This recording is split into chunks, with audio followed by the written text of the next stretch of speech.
Hey there, this is Pat Ennis of Ennis Legacy Partners. Welcome to the Exit Readiness Podcast. My co-host, Walter Dial's traveling today, so we have a guest co-host, my business partner, Corby Megorden.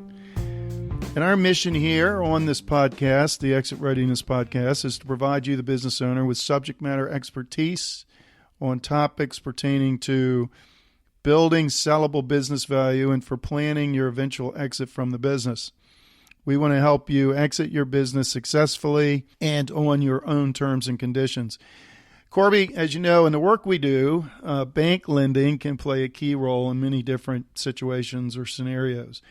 Growth through acquisition, selling to insiders, a third party, ESOPs, those are some of the primary things that we run into. What would you say is the most common challenge we see owners run into when applying for a bank loan for one of these purposes? Yeah, it's probably not having a mature financial picture.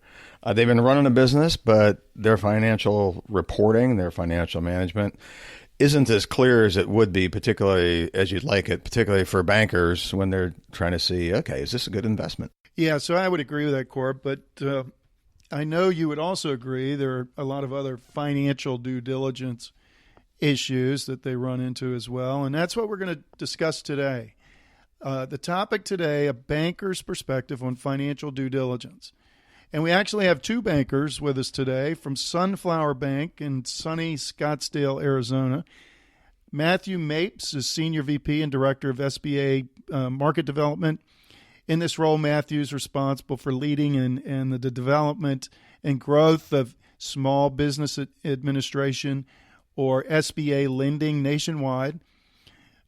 Matthew has more than 15 years in banking, uses that extensive knowledge of the U.S. Small Business Administration and credit underwriting to help business owners, like our clients, evaluate and structure their loan facilities to minimize risk and maximize their potential for growth. He's been awarded the 2015 U.S. Small Business Administration Arizona Financial Services Champion of the Year, and recently awarded the Coleman SBA BDO of the Year Award in 2019. He hails from Mid-Michigan, holds a bachelor's degree in business admin from Northwood University, where he graduated magna cum laude. And we also have Ryan Goral, who is VP and SBA Business Development Officer for Sunflower. Ryan's responsible for growing the bank's SBA loan portfolio throughout the market, the Sunflower Bank market. He's developed a lending specialty focused on providing senior debt financing for mergers and acquisitions for SMBs. He advises on the structure of the initial letter of interest to quarterbacking the entire process, all the way to the close of the transaction. Received his BSBA from the University of Denver, where he was a student athlete on the men's b-ball team, and then went on to acquire his MBA from the University of Colorado at Boulder, with a concentration in entrepreneurship. So, fellas, welcome to the podcast. Hey, thank you, Pat. Glad to be here. Well, it's great to have you, and I know, Ryan, you're actually on vacation, really struggling through it all in Vail, Colorado. That's tough living, but thanks for taking a few minutes out of your ski time to jump on this podcast with us. We're really grateful. Well, thanks for having me. Yeah, so guys, to kick it off, we all know that bankers look at the numbers, but what else are you looking at when you think due diligence on a potential acquisition as you're advising a customer? Yeah, so the first thing we do when engaging with a buyer is we make sure that they have a solid advisor team surrounding them. You know, as bankers, we obviously think of ourselves as key advisors, but we also are introducing our buyers to good CPA firms. We want good legal representation. If there's further financial due diligence that's needed, we're making those resources to consultants. So we just want to make sure that they have solid advisors. buying a business is very tricky. There's a lot of moving parts. So we just want to make sure they have the proper advisors around them. But in addition to the numbers, we're having a lot of discussion around, the quality of the financial reporting, as you mentioned earlier. That's really key. We're also talking, I don't know how many, bankers are having this type of discussion, but I particularly enjoy it. But it's a larger discussion around core values and mission and vision, and making sure the buyer, whether it's an individual or a company, making sure that the culture of the company that they're buying is a fit for them. We've seen these transactions occur a lot where the culture or the values don't align, and it's a train wreck. And it actually will put on. It's the first question I ask if I'm talking to a business owner who may want to acquire another business as part of their acquisition or their growth strategy is, what's your core values? What's your culture? And how does that align with the target company? So we're having, those types of discussions as it relates to the due diligence process and trying to align, what they're trying to accomplish. We're also, another big thing is making sure that the target company has certain aspects documented. This is financial reporting, financial controls, operational processes. The more a selling company or a target company can have these things documented, the more sellable and the more the due diligence process will go. If these things are not documented, the buyer is left to their own, accord to figure out and make big assumptions around how the business is operating. And that just puts the whole transaction in a riskier bucket. The other thing we spend a lot of time on with our buyers is truly understanding who the sales team is and understanding, how the customer relationships are managed. If the business that our buyers are looking at, the owner is the main salesperson, that's a red flag. Because once the seller moves on, who's going to manage those relationships if he or she is the only one responsible for the sales process? So truly understanding, if there is a sales force and an infrastructure for how the company acquires and manages existing relationships, and how diverse that customer base is a key thing that we're working through as part of a due diligence process. So those are just a couple of things. Matthew, do you have anything to add on those topics? Yeah, Ryan, thank you. From a buyer perspective, all I would say is be very disciplined and humble in your due diligence process. We'd like to think that it's the bankers, attorneys, and CPAs that are the most important advisors to business owners, but a lot of times it's their peers. It's other business owners or people who have been through the process who can speak from a position of experience. And I recommend that buyers use their networks to find someone who's gone through the process, get some firsthand kind of advice from them, and let some other people kind of poke holes in a deal. When you're looking at buying a company, it's going to probably be the largest investment you'll ever make. It's worth getting some other bright minds to look at it with you just to see if they find something you didn't. Yeah, you said a lot there. Many questions, but one of the key ones, we know a lot of times acquisitions fall apart because of that culture core value issue. What are some warning signs? What do you look for to go, red alert here? The first thing that I would say a culture warning sign is if the seller is really kind of holding the buyer at arm's length and standoffish.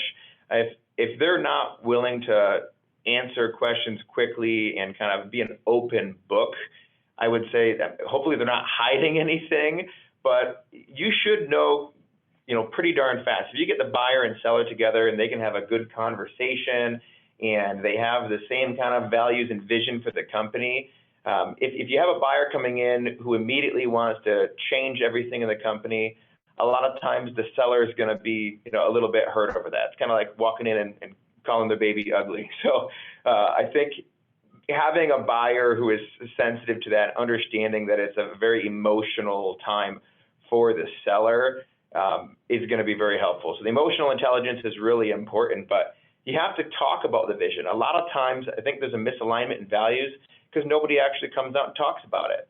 And I think it's important to get that up front and identify what are the key things that are important to you as a buyer. What are you looking for? You know, is it the employee morale? Is it just growth and making money? What's kind of the plan that you're looking for?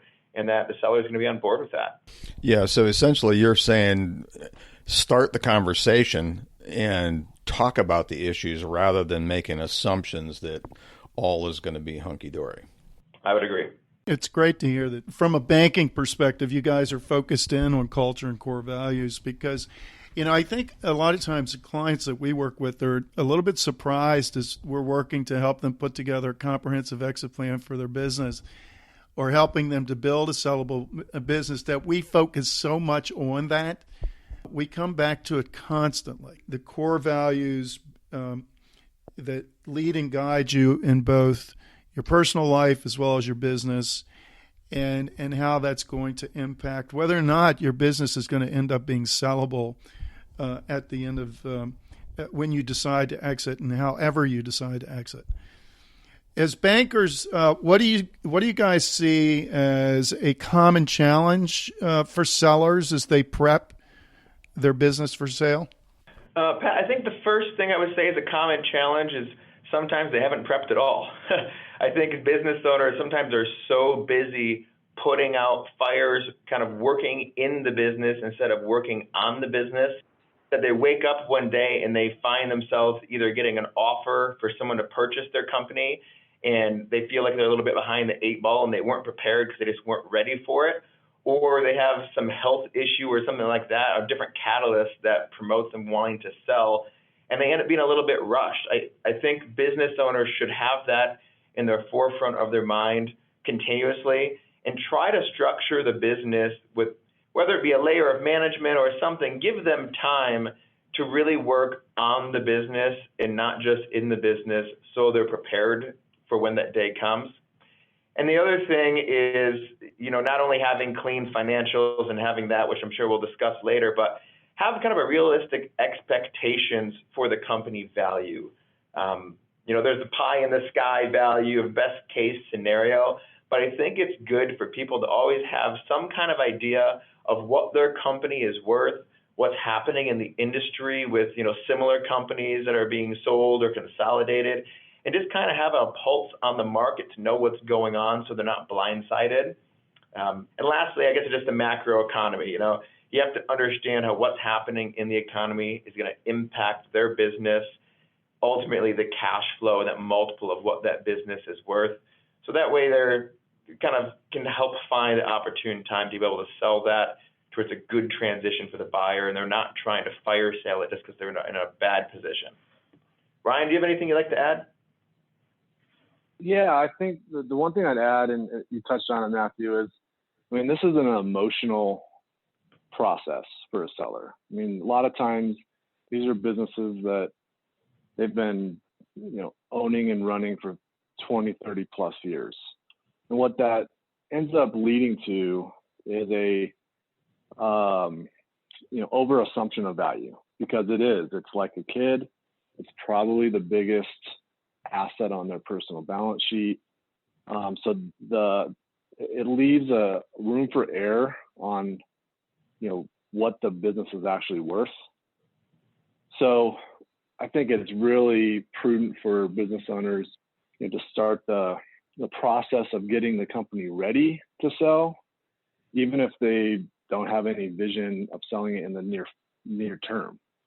And going through the process of talking to, you know, professional consultants, valuation experts, just to see what the world looks like, and if they were going to sell it, what would they realistically be able to get today?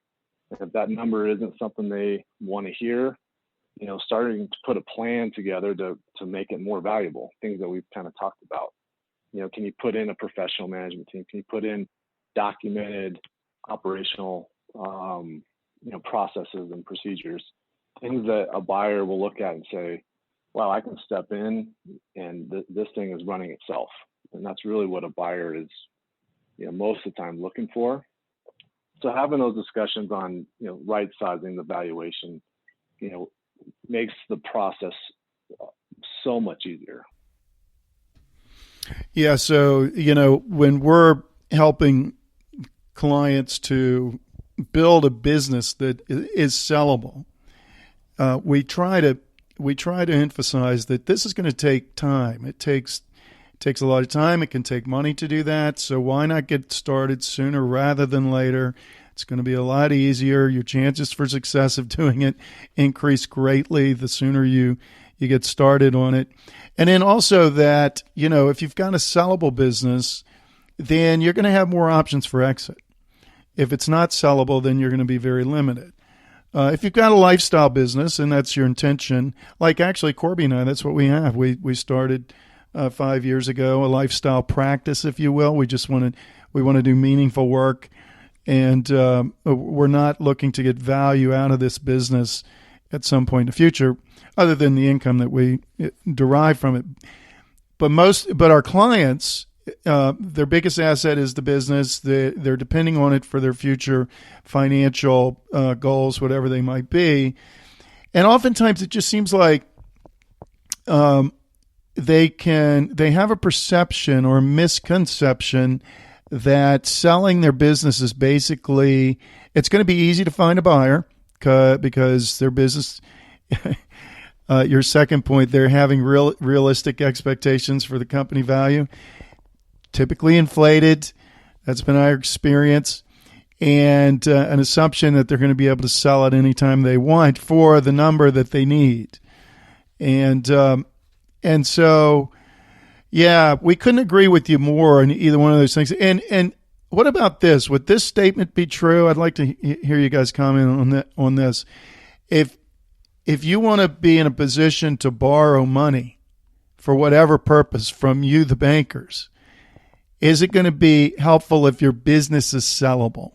I think the things that we talked about to make the business more valuable or more sellable are things that will make you more bankable. For example, having your financials, accurate, organized, your reporting, being dialed in, having, the ability to explain, here's our customer base, here's, how diverse it is.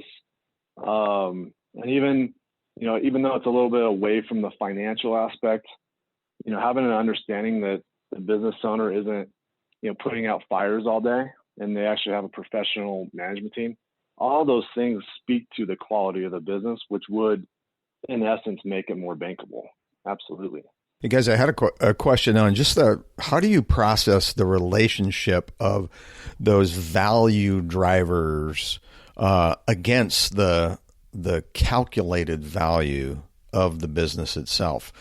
As bankers, how do you process that where, there's some subjective quantitative variance in whether they have all the value drivers in place or not? How do you think about that? I would say that's part of the art of banking, and not every artist is going to paint the same picture. I mean, we all kind of look at the financial aspects in relatively the same manner, but the intangibles, if you will, are really where the banker gets a chance to kind of look at this from a holistic approach. And we're not just looking at the horse, we're also looking at the jockey. And what I mean, I would say, is we're looking at the buyer and their past experience, the relatable experiences they have in their past to be able to come in and run this company. Do they have the financial expertise? Are they someone who can step in that we feel could handle like the sales role in the company? And so we're kind of looking at both the buyer and the business, and it's a marriage of the systems that are in place, all of these kind of intangible items that the business may have, and that buyer, in order to determine what level of risk we really have. And there's no set, exact algorithm on how the bank is going to look at financing. Every deal is structured a little bit differently according to risk. And those are things that we're looking at. If there's a large concentration in a customer base, we might be looking for a little bit more seller carryback financing to offload a little bit of that risk in kind of a subordinated debt. If we have someone coming in who might have, really good sales experience, but not exact direct industry experience, we might want a little more equity up front or something like that. So it's kind of like where we adjust the deal based on the level of risk that we feel we're really taking. Yeah. So guys, let's say that one of your clients, banking clients, is going to, and they're a business owner, they're going to sell their business. What kind of expectations would you set for them regarding financial due diligence, the process that they could expect in selling their company? So the first thing I advise our borrowers on if they're getting ready to sell is just to be ready for a ton of questions. And, it's easy for a business owner to receive a bunch of questions and, immediately get defensive, because this is as a buyer, you're trying to poke holes, you're trying to find weaknesses so you can mitigate and structure around weaknesses. But those questions can come off as a bit kind of pointed and harsh to the business that the business owners built over the 20, 30 years. So it's setting expectations that, hey, you got to kind of leave your pride and ego at the door. The more upfront you can be, the easier the process. They're going to be asking a lot of questions around your customers, why, certain margins fluctuated year to year. And those things can point to maybe some mismanagement, maybe some mistakes that were made. And the more upfront and transparent that business owner can be is simply say, look, I hired a person, salary was, $100,000 a year, and that person didn't work out and it really dragged on my earnings. So yes, was it a misstep? Of course. But by being transparent, that buyer can go, okay, I can wrap my head around it. I can quantify that mistake and we can move through the next question. So we're advising just be ready for a lot of questions, be humble, and just be prepared that, this process will, feel, it'll feel tough, because they're asking questions about your kid. The other thing we advise is, a transaction can be very distracting for a seller. And to your earlier point, this process takes time. And I've seen it many times where a seller thinks that they have a buyer on the hook. They kind of relax. They don't manage their business as intently. And that buyer walks away, and all of a sudden, you just lost, call it 3 to 6 months of actively running your business.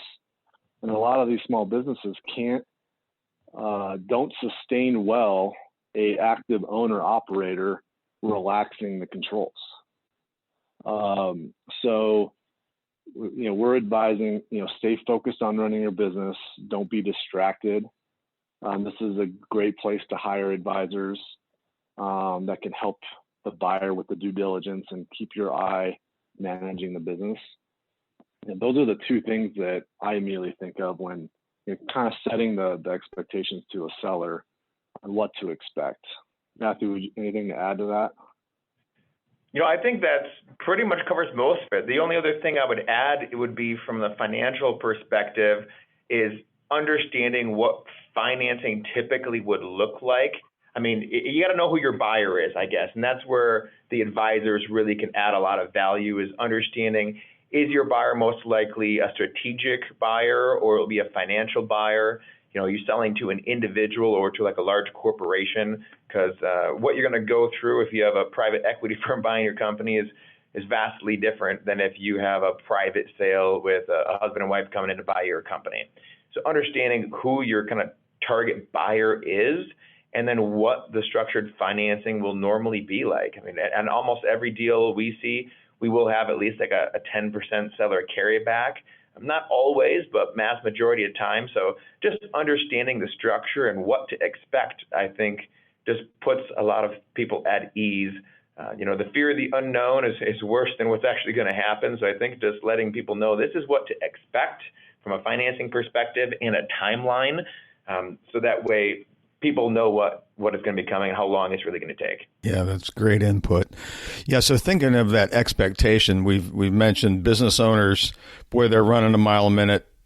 So much going on. And when they listen to all this, they can say, wow, there is so much to do.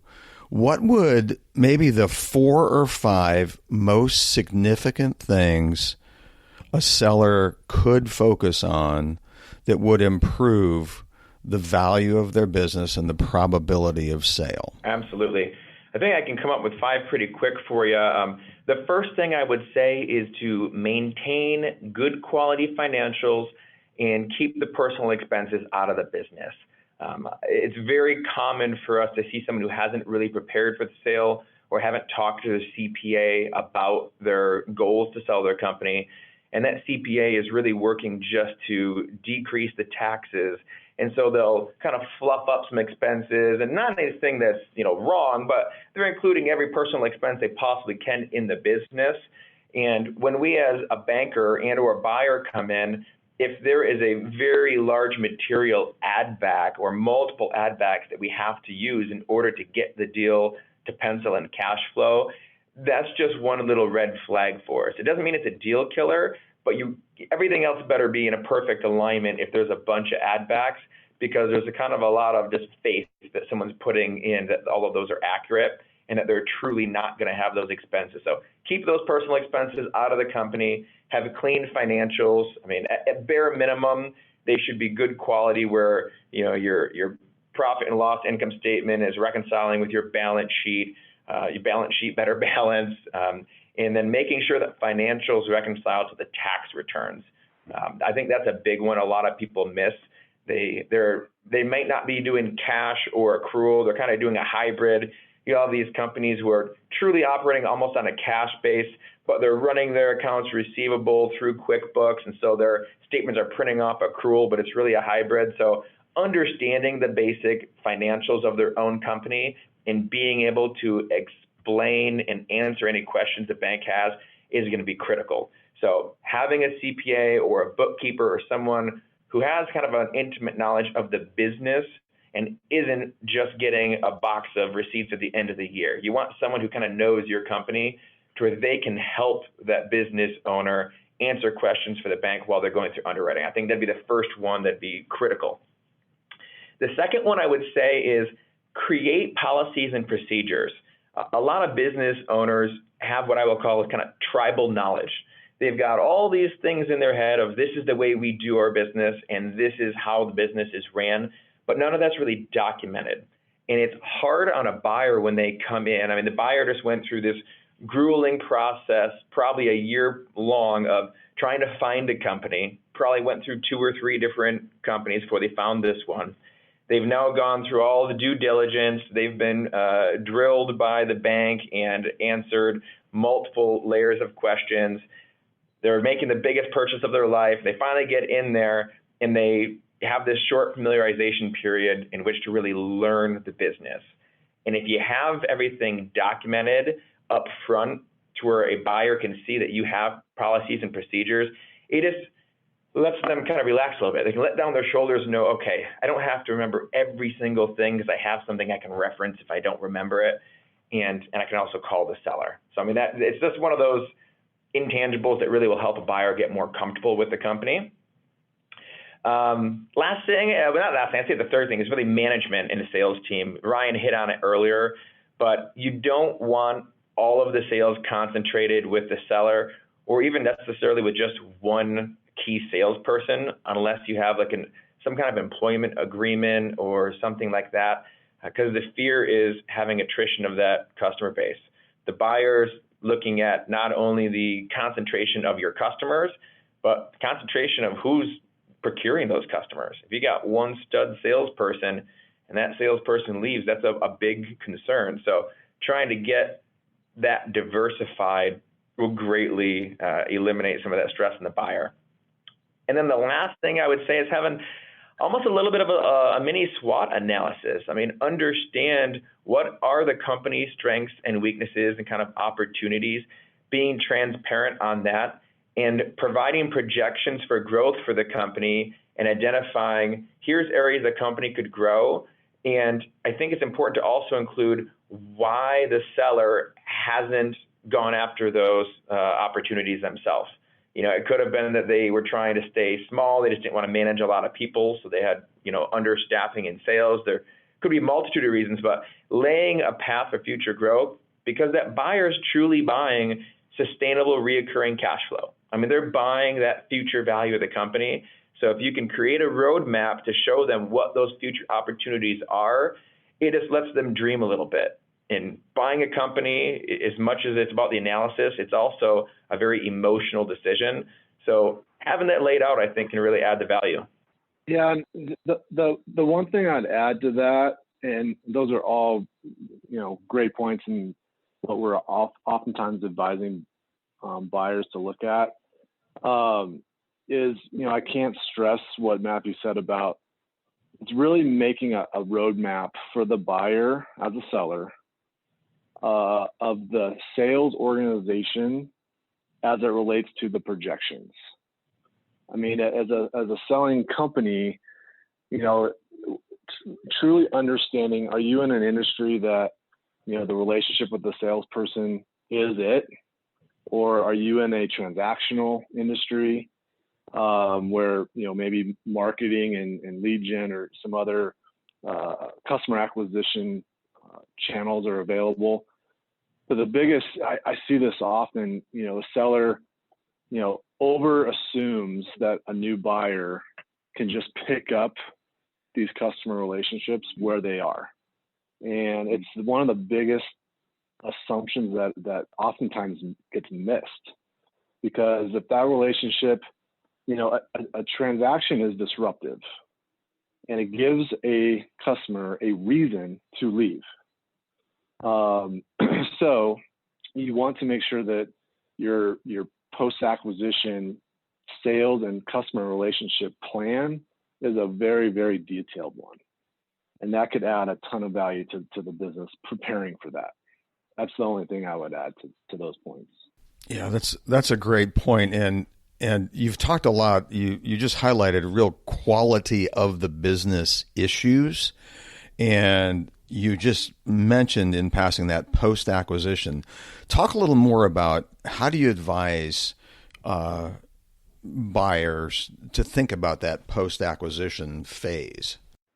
It's like you almost have to pound it into their head on a weekly basis through the due diligence process, because Matthew said it. This could be the third, fifth, 10th company they've gone through due diligence on. They probably have some deal fatigue.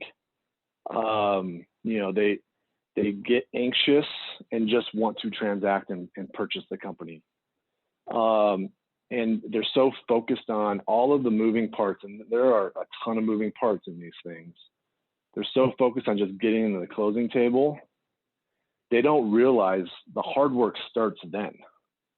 Once the keys are handed over to them, that's where you can get to realize value. And if they haven't planned for, I oftentimes, this is one of the things I love to do, is help them map out a 30, 60, 90-day strategy plan, post-acquisition plan.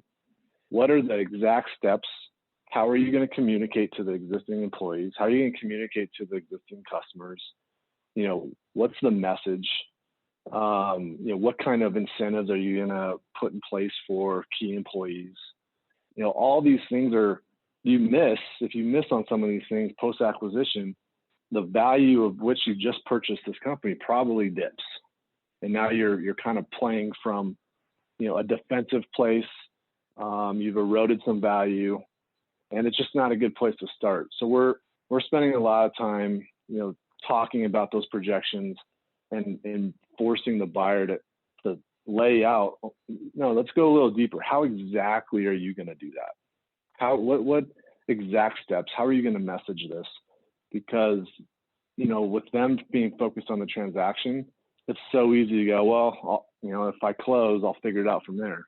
Not a great place to start. Yeah. So, hey, guys, in closing, what other things would you advise buyers to do as it relates to buying a small business that you haven't mentioned to this point? Is there anything else that you would mention? Yeah, I mean, from personal experience, I've bought a company. I've even used SBA financing to buy my own company, and then I've since sold that company. And going through that experience, I would say one of the things that is critically important is to buy a business that you have a passion for and that you know a lot about the industry. Just looking at cash flow and the opportunity and being a smart person isn't necessarily always going to be enough, because you're going to be in it 24/7. And sometimes there's things happening in kind of the macro economy of that industry you might not be aware of. So be very intimately in tune with the industry in which you're buying a company, and make sure that it's something you have a passion for. I think that's really, really important. And then the other thing I would say is make sure you get yourself surrounded by some really good advisors who can help you through the process of, mitigating the liability, whether it's, be an asset or a stock purchase, or the tax implications of how you allocate the, tangible and intangible assets and things like that. And then the last thing I would say is make sure you do a working capital analysis. Part of that post-integration plan and when you're doing due diligence should be make sure that you have adequate working capital after you buy the company, whether that be in the form of additional liquidity or a line of credit. Just make sure that you're prepared and that you've thought about that, so that day one when you take over the company, you don't find yourself short on cash when you're trying to finance growth. Matthew, Ryan, it's been great having you guys here. Want to throw out 3 more questions for you about you guys. So, 1, where can Sunflower Bank do business?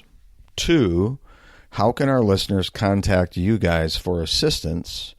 And then 3, is there anything else you'd like to promote? Books you've written, products you've done, events you're going to host so people can engage you? So Sunflower Bank is a privately held community bank focused on helping small businesses grow. We do business in Colorado, Kansas, Texas, New Mexico, and Arizona. That's our footprint. You can find us on our website, sunflowerbank.com. My email, ryan.goral@sunflowerbank.com, is where you can find us. In terms of events, those are to be determined. If you're in one of these markets, one of the events that aren't on the books yet, but if you're interested, definitely let me know, is I host a quarterly post-merger integration wine forum. It's 7 to 10 business owners sitting around the table who just bought a company, working through all of the things we just talked about. What things were missed in due diligence, what challenges are you having, and how can other business owners who may be going through the same thing collaborate and work together to help each other. So those are, that's one example of an event that I personally love to host. Matthew, anything on your end? Not really, other than to just say, link up with us on LinkedIn as well. We put a lot of content out there, documents such as, 6 landmines in buying a company. Ryan and I are both creating content all the time related to mergers and acquisitions, kind of putting that in LinkedIn. So we'd love to connect with you there. And again, please feel free to go to the website and reach out to us or connect with us by email. Yeah, Corb, it's great, isn't it, to have the work that you do validated by a credible third party. And boy, really is, yeah. This podcast has been that for sure. There's nothing that you guys mentioned today that we don't enjoy helping our clients with, other than actually lending them money. But we did have a situation the other day because of the work that we're doing, work that you highlighted, and the answers to our questions that resulted in a client getting a loan approved in, what did you say, 30 minutes? It was an hour. Yeah. So again, guys, thanks so much. Great content and actually personally very encouraging just to hear you respond to our questions today. Listeners, you heard it from Matthew and Ryan today, both experienced bankers, a lot of experience with business owners through the years. If you eventually plan to sell your business for maximum value, and even if you're not, I mean, if you're someone else is either going to own your business eventually, or it's going to die. But if you eventually plan to sell it for maximum value and minimum risk, some of the things you need to do include, just summarizing a few of the many things that they reviewed today: maintain good quality financials, keep your personal expenses out of the company, create a management and sales team so you can sustain growth that is not tied to the owner. Document a future plan for growth. This is so important. I think so many times owners go into a transaction and begin the negotiations not making a case, a documented, well-thought-through case for future growth. And so I think a lot of times they go into these negotiations starting at a much lower point than they could if they had an effective, well-thought-through, detailed plan for growth. And you guys hit on that and talked about it for quite a while here in the interview today. Have realistic expectations for the company value. Boy, we see this all the time. I think we've had one owner in our experience who actually thought their business was worth less than it actually was. And you know what? That number impacts all planning on both the business readiness planning as well as the personal planning. Your personal financial plan, because typically, and you guys made this point, that asset, the business, is usually the largest asset. If there's not a right number put to it, then any financial planning that you've done can become useless. So it's so important to have a realistic expectation and really an objective perspective on what your company is really worth. Surround yourself with a good deal team, and we would say an experienced deal team. You want bankers on your team like these guys. Clearly, they've got experience, they've got knowledge. You want other professionals with the same level of experience and knowledge when it comes to transactions.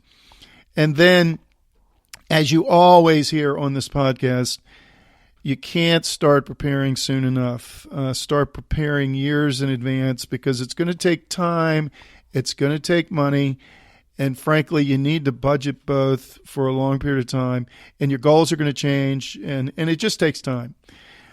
And you can begin planning now by contacting Walter Dial, who's usually here with me at 301-951-9090, or me and Corby here at Ennis Legacy Partners at 301-859-0860 for a no obligation complimentary meeting. 60 minutes to 90 minutes, really. We'll meet with you for the first time and just find out what your goals are and see if we can help. If you'd rather begin with some online resources, you can do that too with the Exit Readiness Academy online course and seminars at exitreadiness.com. You can also access resources at nslp.com and grfcpa.com. So until next time on the Exit Readiness Podcast, this is Pat Ennis and Corby Megorden signing off.